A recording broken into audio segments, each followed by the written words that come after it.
Hi guys, good morning. Shall we start? Everybody ready? So we were doing solid states. We just started the chapter, isn't it?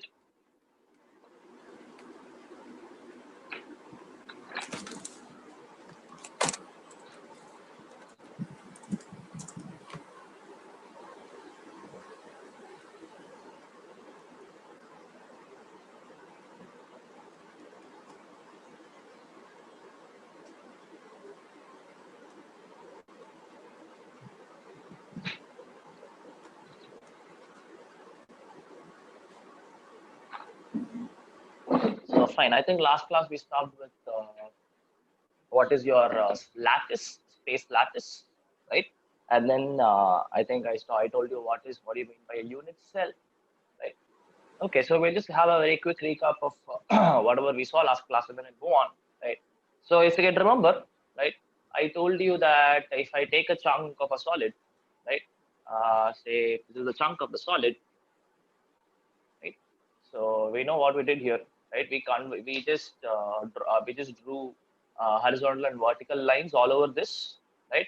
Actually, it will not just be horizontal and vertical lines. If you look at in 3D space, all along the axis, like along X, Y, Z, all the axis in 3D plane, right? I have to draw the lines. Basically, it is not only this and this.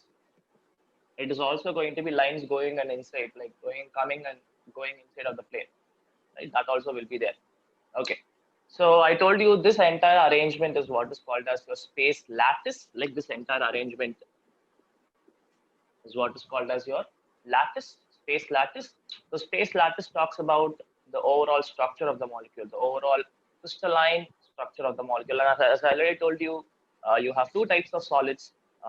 Does that a crystalline and amorphous? In our syllabus, we have only crystalline solids, right? So your lattice talks about the crystalline arrangement of the solid. As simple as that, right? Okay. And I told you from this lattice, right, from this space lattice, if I take the smallest portion out of this, right? If I take the smallest portion out of this, and how should be the smallest portion, people? Hello?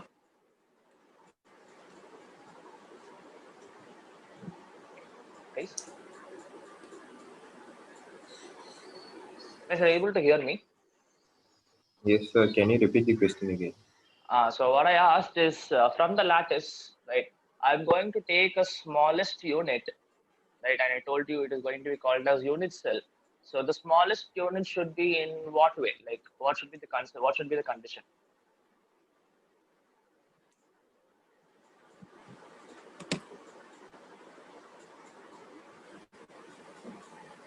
Right. So I think you don't remember. So the thing is, like I am going to take, say, this is the smallest unit I'm going to take, for example, right? From this, the smallest unit I'm taking, right? So this unit, right, should be in such a way that if it replicates itself in all the three directions, in all the possible directions, right? Now it should fetch me the whole lattice, right? So hope you understand. Say if this is the block, if this is a small block, right? And if it replicates itself in all the possible directions, bear with my diagram, please, right? So if this replicates in all the possible directions, right, and if it yields my entire lattice, right, and if it yields my entire lattice, that particular small portion is what is called as your unit cell.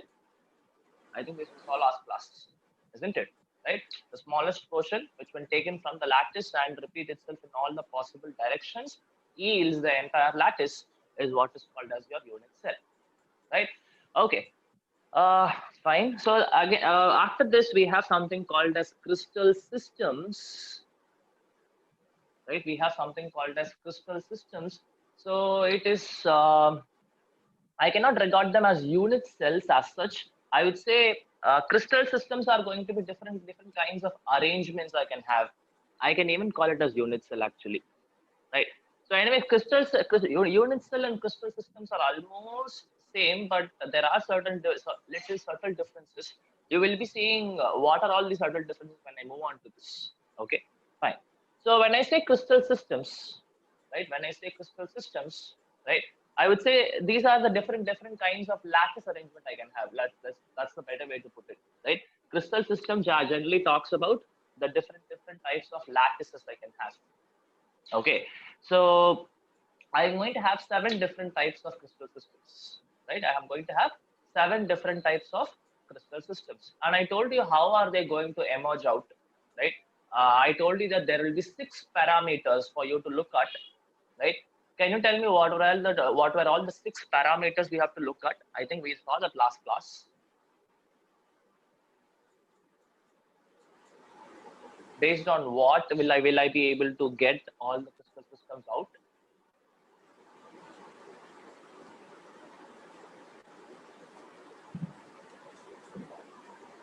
Do you remember?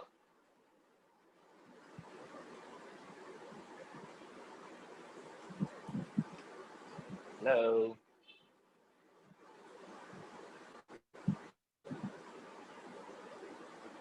Do you remember or you don't remember?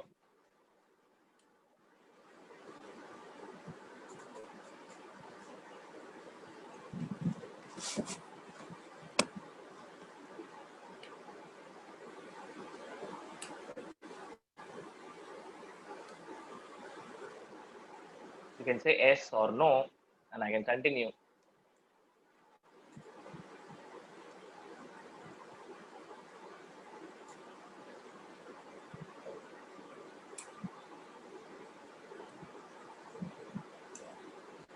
I hope everybody is able to hear me, what I'm asking, what I'm saying. I'm asking, do you remember what are all the 6 parameters I have to use for deciding crystal systems? Different types of lattices. Do you remember? A, B, C, alpha, beta, gamma, H length Okay. and angle. Correct. So the thing is, like generally, I told you this is just the 2D form, right? If I take the 3D form of it, right? If I take the 3D format, for example, I'm going to get a structure like this, right? Something like this. Okay. So actually, I'll draw a better diagram.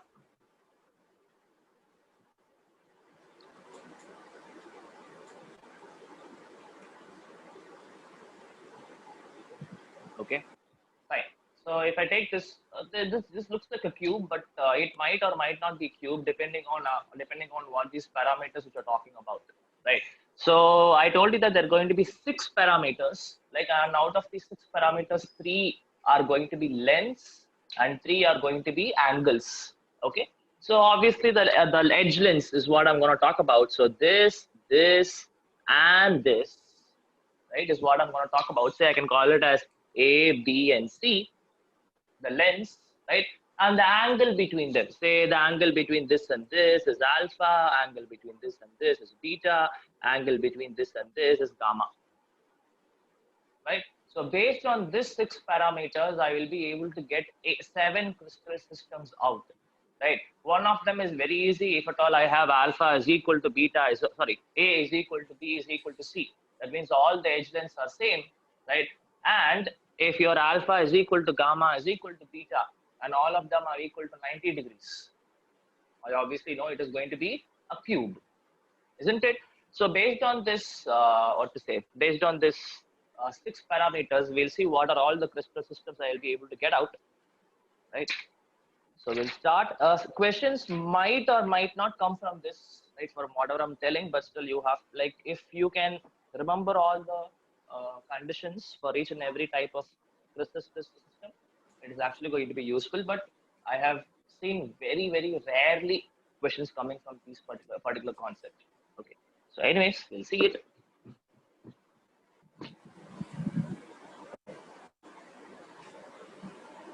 So we'll make a small table. Right? Say the crystal systems and your lengths, how they are, and the angles. Right? That is sufficient. Okay. The first one is what is your cubic crystal system, right? Cubic crystal system. So I know what will be the conditions for length and angles. A is equal to B equal to C. Alpha equal to beta is equal to gamma is equal to 90 degrees. This is very simple, right? Next, I have something called as tetragonal, right? So tetragonal, I will have A equal to B not equal to C, and I have same thing, alpha is equal to gamma is equal to 90 degrees, right? Next, I have something called as orthorhombic, right? So orthorhombic, I have A not equal to B not equal to C. All the terms are different, and again same thing.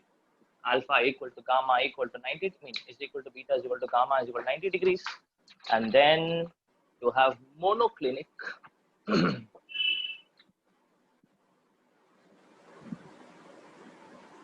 So monoclinic, I have same thing. A is not equal to B is not equal to C, and I have alpha and gamma equal to 90 degrees, and I have beta alone not equal to 90 degrees.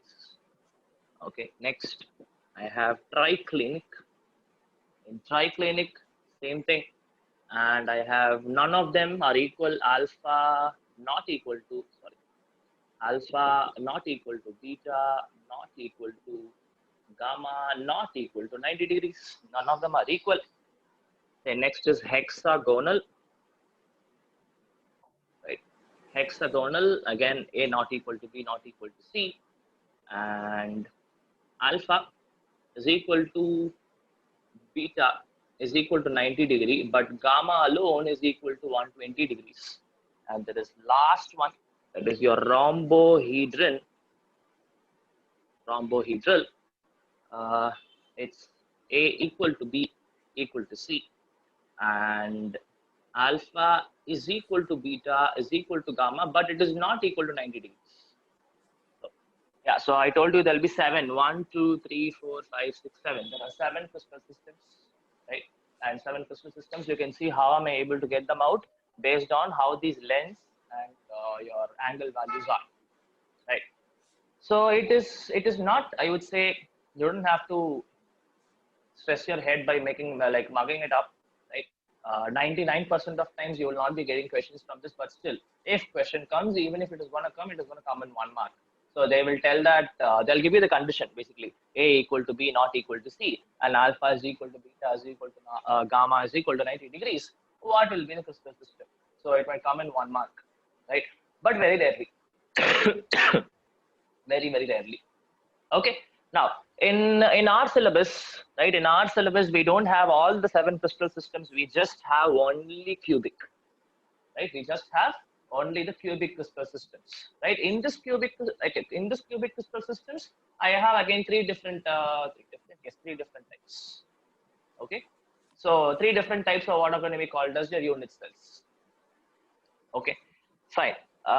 If you go to your competitive exams, I might include hexagonal also, right? But again, not so much. Like one more just type of unit cell is going to come for hexagonal, right? Okay, so so these are my crystal systems. Okay, so these crystal systems are going to have something called as unit cells. We already discussed what are unit cells, right? So the basic difference between your crystal systems and your unit cells is that unit cells are going to have one extra thing called as lattice points. Very simple. I'm telling you that the term is lattice points. If you have taken this, we can move on. Have you taken this? Shall we move on?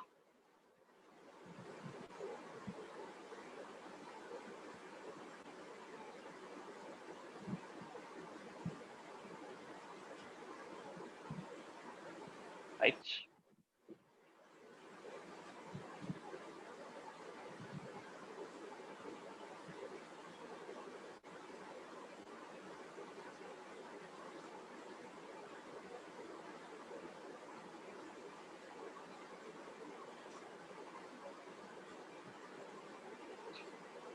Right.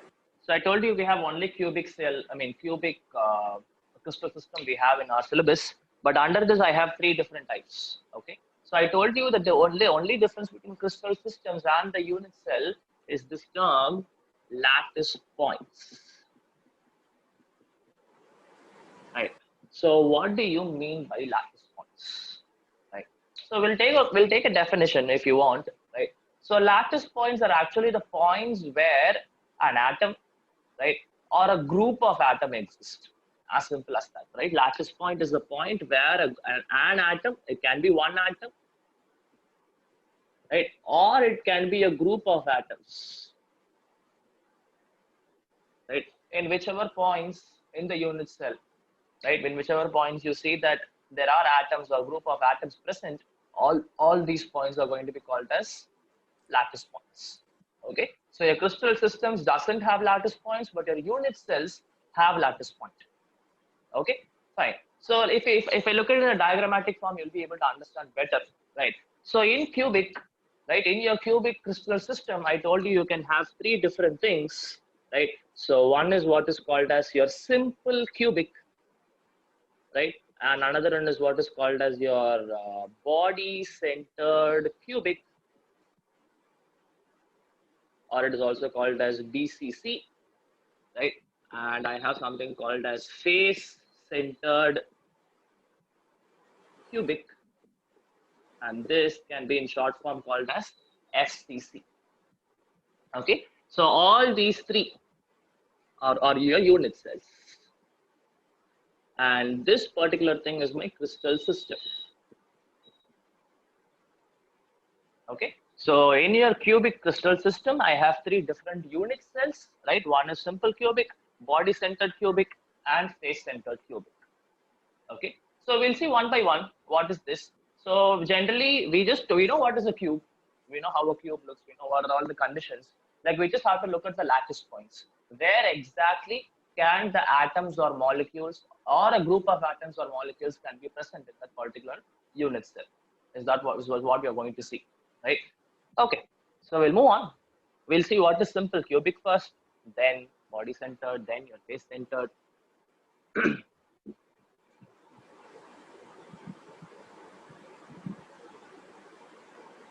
Okay, so if I talk about simple cubic,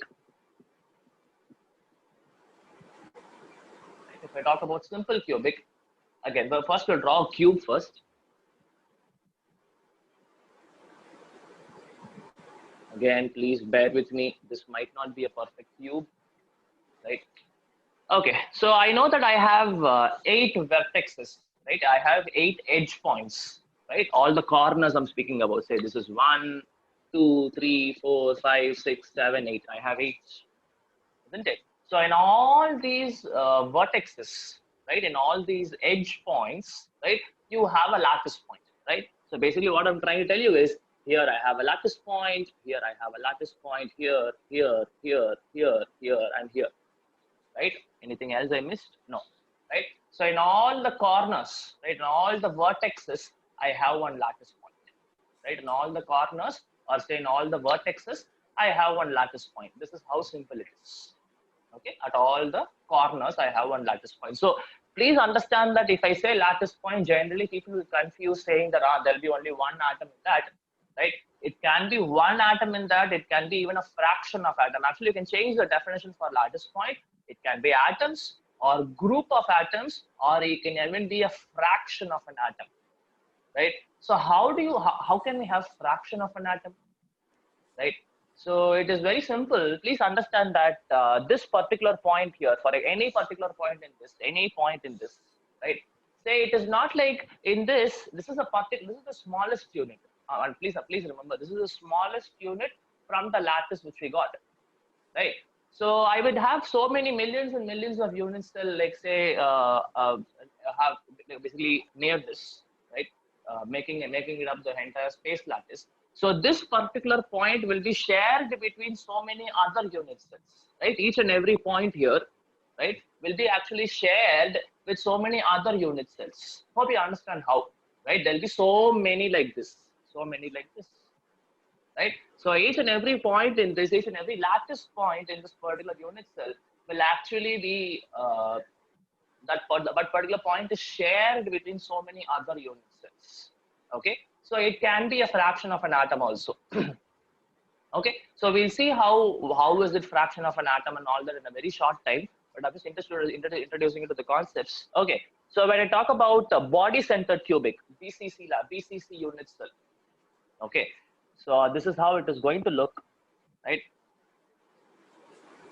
Now, I can easily derive it from simple cubic, right? So if it is BCC, you can see that it is body center. In the center of this whole body, right, I am going to have a unit cell. So basically, this is the whole cubic cell. In the center of this, also, I'm going to have a lattice point, right? That is my body centered cubic, right? Okay. So what about FCC? Right. In FCC, as they're telling it is face centered, right? So you know what is a face? Each plane in the cube is a face. Say for example, or how do I put it? Like if you look at your room, right? If you look at a room, obviously I know it will be in the form of a cube or a cuboid, right? So you know, for example, how will I show? Okay, I can. How will I show it? I think it's better for me to draw and show it, but I think it's a little clumsy.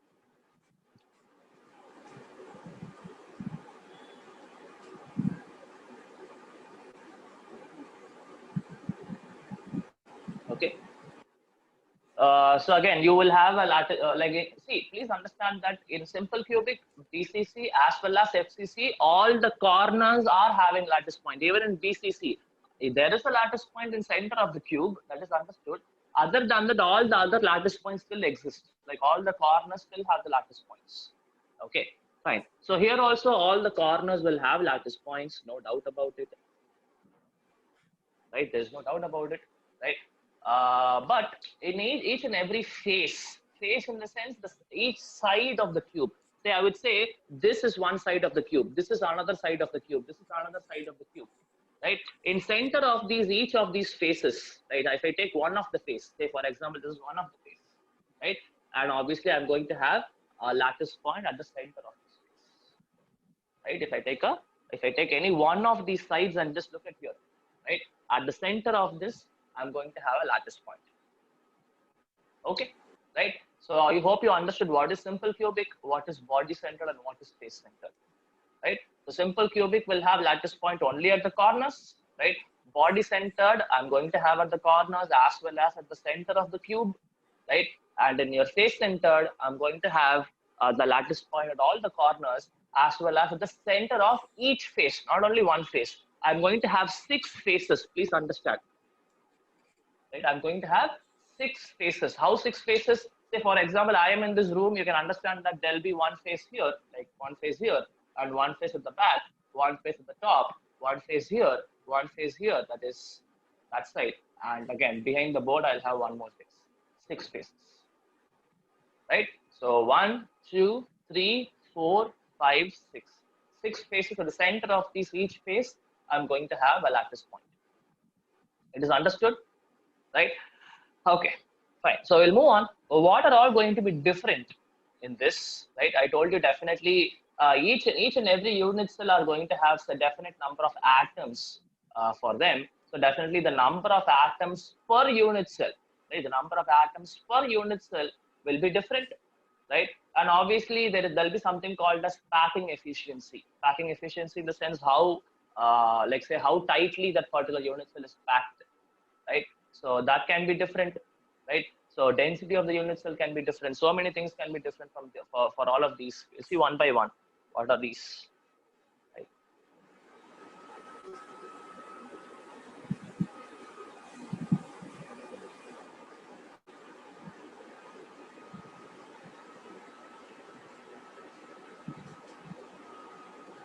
Okay. So first starting with the number of atoms per unit cell.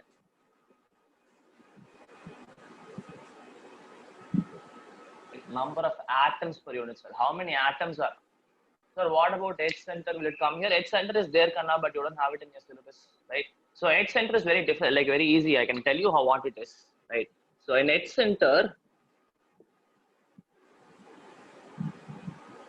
right, in H center, what is going to happen is the opposite edges alone will have, say for example, the top one, right, and the bottom one. Say now this is the top one, this is the bottom one. At the end of these, I mean, at the middle of these 2 points, I'm going to have a lattice point along with obviously all the corners. That is what is called as edge-centered, which is not there in the syllabus. We have only three: simple cubic, body-centered cubic, and face-centered cubic. Only these three we have. Edge-centered is not there in the syllabus, right? Okay, so we'll see what are all the how many atoms are there per unit cell for all these three. Okay, now for you to understand this, you have to have certain like imagination capabilities. So the thing is, first, if I start with simple cubic, I know how simple cubic unit cell looks like, right? I have a cube. In all the 8 corners, I have one lattice point. Okay, so please understand that from this one point, if this is the lattice point, right? And obviously, I will be able to draw 8 other lines, isn't it?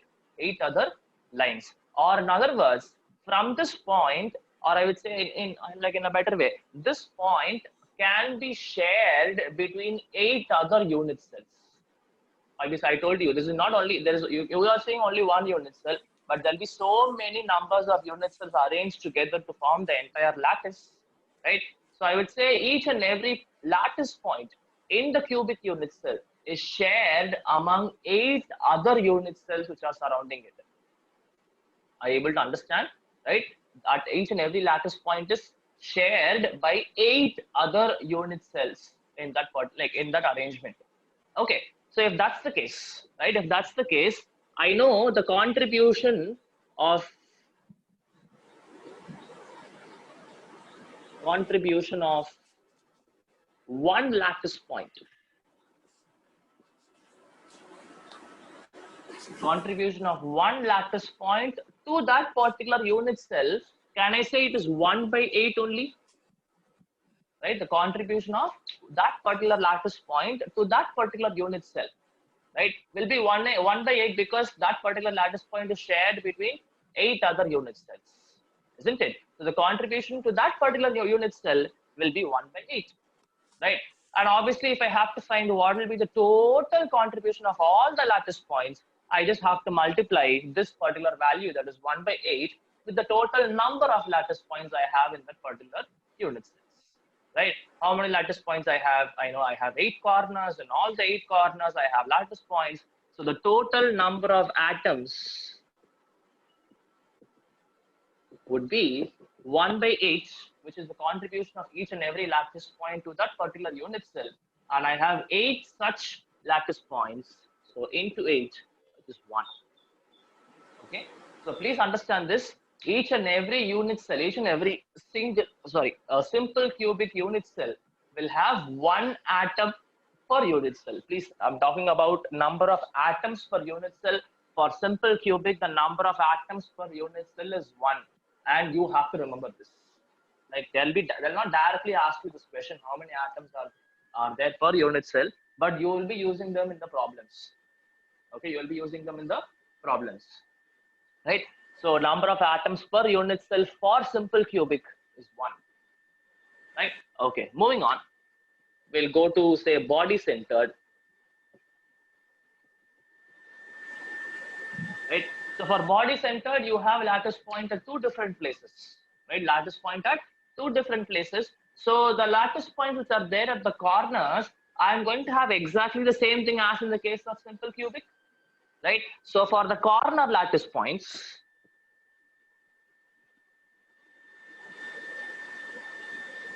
can I say again it will be 1 by 8 into 8, which is 1. That is there. Right. Other than that, I have at the center of the cube, I have 1 lattice point. Isn't it? At the center of the cube, I have 1 lattice point. Correct? So can you just understand this particular lattice point which is there at the center of this cube cannot be shared by any other unit cell because it is inside the unit cell. Isn't it? Obviously, this particular lattice point which is there at the center of this body centered unit cell, right, is not shared by any other unit cell because it is inside the unit cell. Isn't it? That cannot be shared. So the contribution of that particular lattice point to the unit cell is 1. that is completely belonging to that particular unit cell only, right? So for the body centered lattice point, right, the total contribution is 1 and it is not shared with anything else, right? So what is the total number of atoms now? From the corner lattice points, I'm getting 1 atom, and from the body centered lattice point, I'm getting 1 atom. So the total number of atoms per unit cell in case of body centered is 2, right? So in case of simple cubic, you saw that it is going to be only 1 atom per unit cell. For body centered cubic, it is going to be 2 atoms per unit cell, and you have to remember it, right? Okay, and lastly, when I go for your FCC,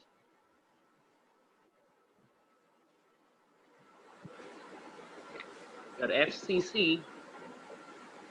speak, right? Again, I will have the same thing as the simple cubic. I have all the 8 corners to have lattice points. So for the corners, I have 1 by 8 into 8, which is 1.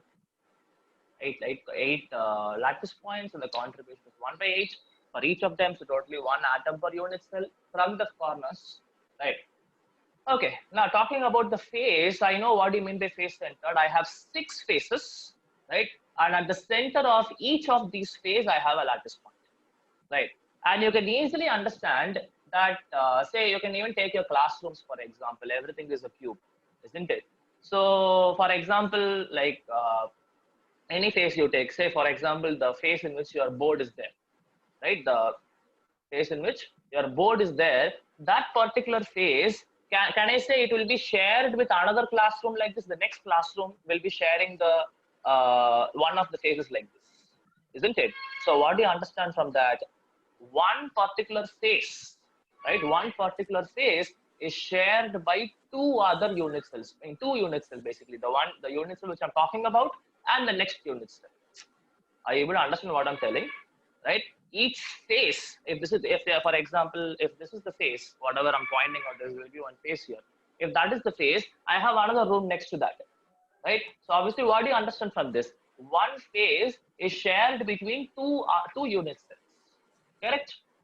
Right? So can I say for each and every FC, that is face-centered lattice point,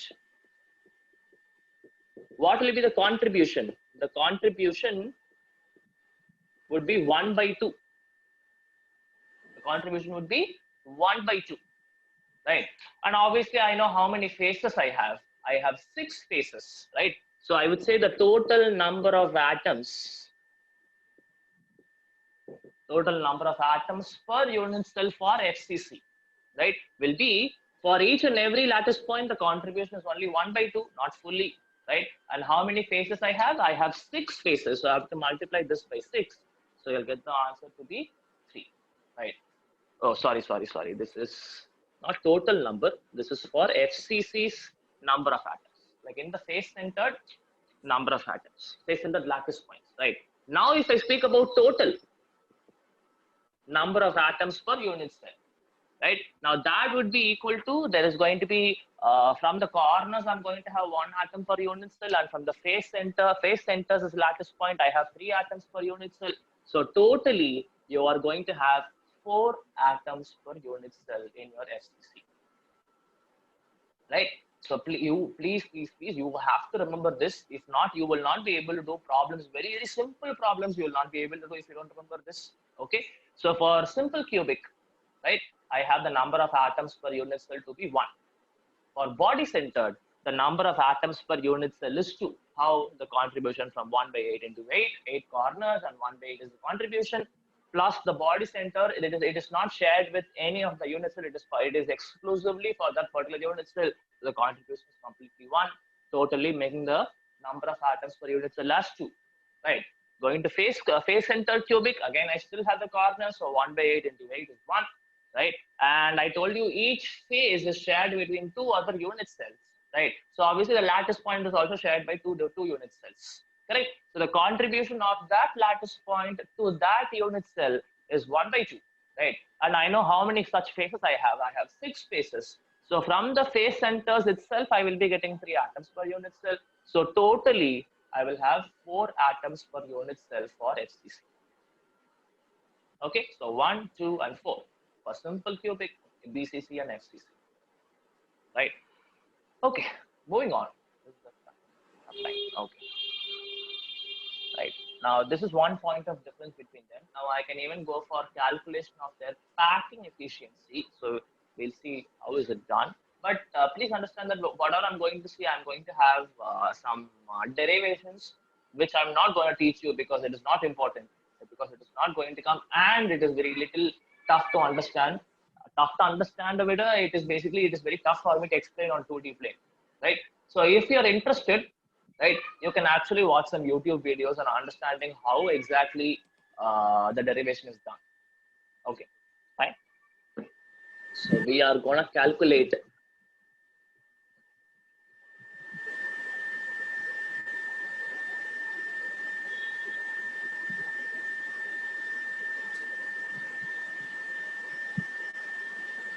okay, so we are going to calculate the packing efficiency.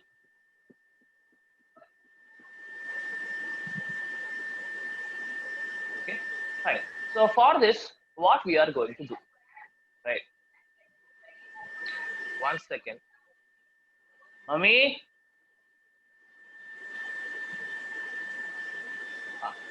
So yeah. So what I was telling is, yeah, so we're talking about packing efficiency, right? So first you have to understand what is this packing efficiency. Even for you to understand, there is one thing which you have to know, right?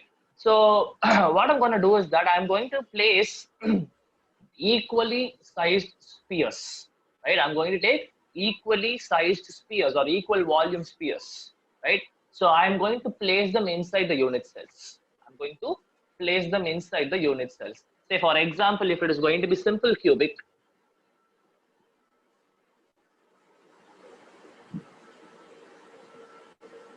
right? If it is going to be simple cubic, right? And I know where and all I have the lattice point, right? So, right?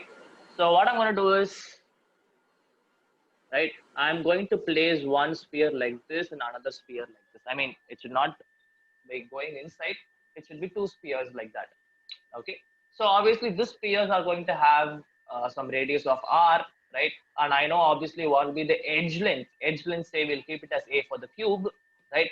So I'm going to get some relationship between my a and r. A is the side length, right? And r is the radius of the spheres. Okay. Now you can easily understand from this, right? If this is the, please understand these don't look equal size, but these are equal sized spheres, right? So you can easily guess what is there. Say, can I tell that this and this is totally A, right? And I have two radii coming, right? The half radius of this and the half radius of this, right? So I can easily tell that it is going to be A is equal to 2R. Okay, but again, if you don't understand, it is completely all right. What you have to know is this. Okay, what you have to know is the relationship. Okay, fine. So for simple cubic, okay, so I mean, why are you doing this? We're talking about packing efficiency, right? So for packing efficiency, what we're going to do is, please understand, it's like the analogy can be like this.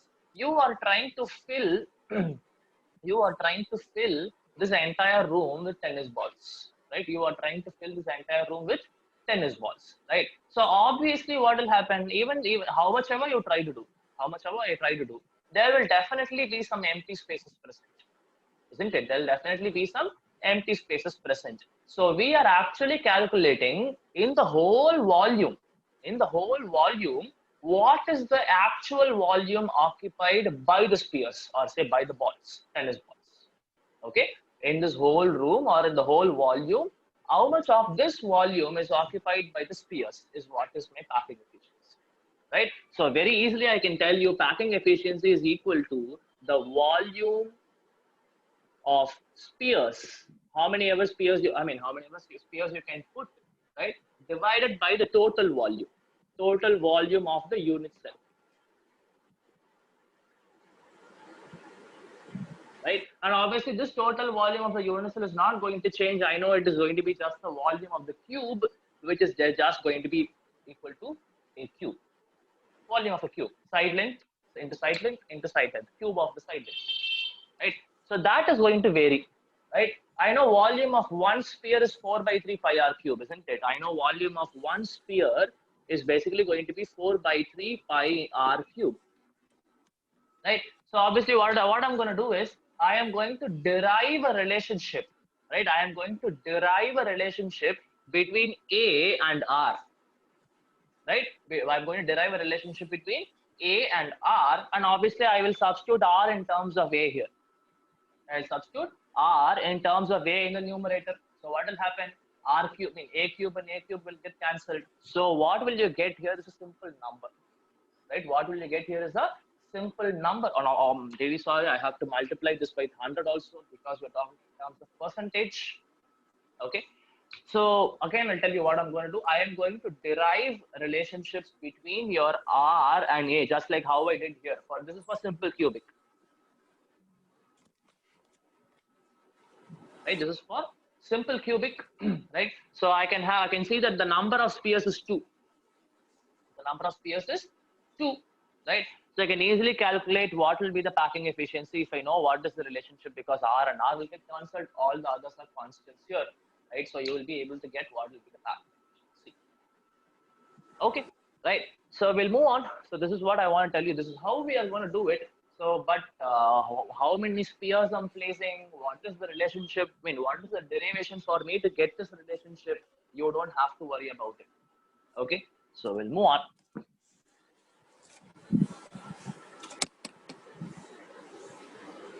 Right. And one more thing is, if it is packing efficiency, I have to put 100. If they ask about packing fraction, if I talk about packing fraction, you don't have to put the 100. Right? Packing fraction, you don't have to put the 100. They're just talking about this fraction, not the percentage. Okay. And one more thing is, there is something called as void fraction. That means what? Void fraction is how much volume of the entire volume is empty, right? How much volume of the entire volume is empty is what is my void fraction, right? So I can tell that void fraction is equal to 1 minus the packing fraction.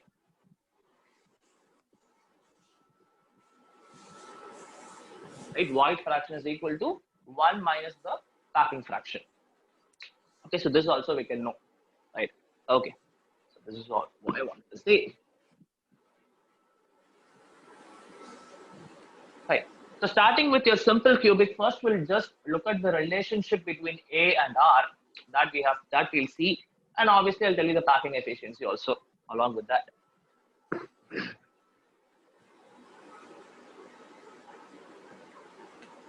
Right. So first for simple cubic.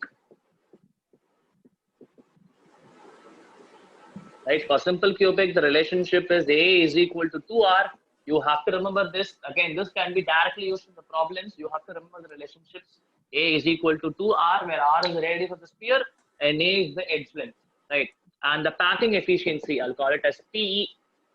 Right, the packing efficiency would be around 54%. Right, packing efficiency will be around 54%. Right, and if you can remember the value of the packing efficiency, well and good. Right. Next, going to BCC, right? So if I go to BCC, I will be able to get the relationship. One second. Yes. So for BCC, R is equal to root 3 by 2A, correct? Root 3 by 4A. Right? R is equal to root 3 by 4A. So it is simple mathematics only. Actually, if I can show the 3D thing, I can easily show you the derivation. It's just I'm going to use some Pythagoras theorem on all these things. And that's how, like sine theta, cos theta, and that's how this 3 by 4, root 3 by 4 comes. If you're really interested, you can actually go watch some YouTube videos. Just by packing efficiency, or say the derivation for packing efficiency for FCC simple cubic and polycentric cubic, you will get so many good videos. Please do watch it. Okay, so the relationship here is R is equal to root 3 by 4A, and the packing efficiency will be around 60%, I guess.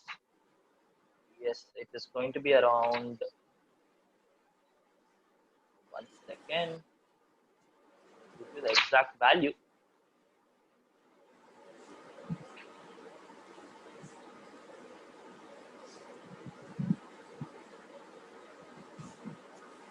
Okay, fine. I forgot the exact value. It will be around 62%. Okay, the packing efficiency will be around 62%. Okay, and lastly, when I go for FCC, right? When I go for FCC, the relationship between R and A, R will be equal to A by 2 root 2. Right? R will be equal to, oh, it is 68%. Thank you. Okay, fine. It is 68%. For FCC, R is equal to A by 2 root 2. Right? And the packing efficiency is around 72%. Right? The packing efficiency around 72.4, 72%. Okay. So these three relationships, that is for simple cubic A is equal to 2R, for BCC it is R is equal to root 3 by 4A, and for FCC R is equal to A by 2 root 2. These relationships and the number of atoms per unit cell. For simple cubic it is 1, for BCC it is 2, for FCC it is 4. Right? These things you have to remember. If not, you will not be able to do the problems. Okay. Fine. So obviously these are about the packing efficiencies and the difference, I mean, the relationship between the edge length and the radius, right? So I have to, I can just directly give you one formula for density, right?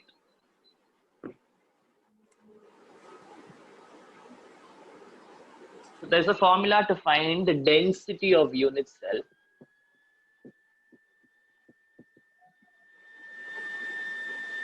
Right, density of unit cell is given by the form letter D, right, which is equal to Zm by Na into A cube. Okay, so I'll tell you what is the Zm, Na, and A cube.